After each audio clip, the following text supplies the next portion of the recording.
Почитувана колешке, потенциравте дека вашите министри не даваат оставка заради тоа што не чувствувале одговорност, но на ова ќе се вратам малку покасно. На почеток сакам да ви кажам нешто кое што и вие, вашата пратеничка група и премиерот може да го толкувате како сакате.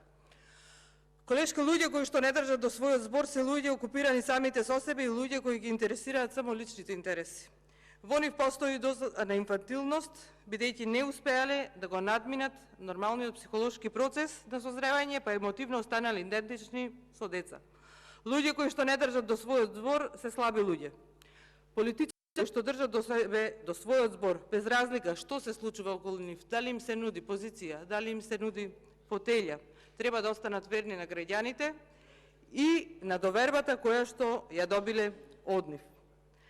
Сега, почитувана колешке, малку сакам да се задржам и на ова прва реченица, заради тоа што го спомнавте вие, дека вашите министри не чувствуваат одговорност, со особено внимание или акцент на првиот министер кој што го потенциравте, министерот кој што се уште е актуелен, министерот за здравство. Дали не мислите дека е срамота човекот да премолчува и само пред недела дена да излезе и да каже нешто на кое што се алармира цела година откако постои оваа влада, откако тој е министер, откако Димитар е премиер, откако не постои набавка на лекот за цистична фиброза и да каже дека тоа не се направило заради тоа што не дозволувал премиерот, односно не дозволувал на 2 пати, не подпишува дозвола да се распише тендер. Дали не мислите дека тоа ги прави исти едниот и другиот меѓу себе? Нели е тоа исто како постапката кој што ја направил човекот кој што е начело на оваа влада? Еве денес предлага разрешување на овие министри, ги понижува, а не чувствува потреба да слушне што говорат пратениците, дали од владеачко мнозинство, дали од опозиција.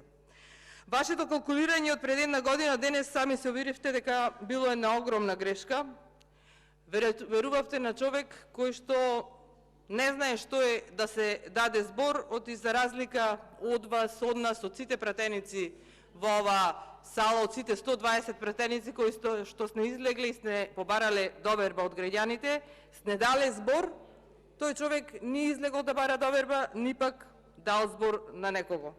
Меѓутоа, она што сакам да го кажам е дека истото што ви се случува вчера и денес вас, истото за кратко време ќе им се случи на Алијанса за албанците. За жал не го пропознавте ни вие ни тие моментот и во овој момент кога требаше да растете, вие одлучивте да ве снема како партии. И едните и другите потенцирам. Реплика Бети Стаменковска.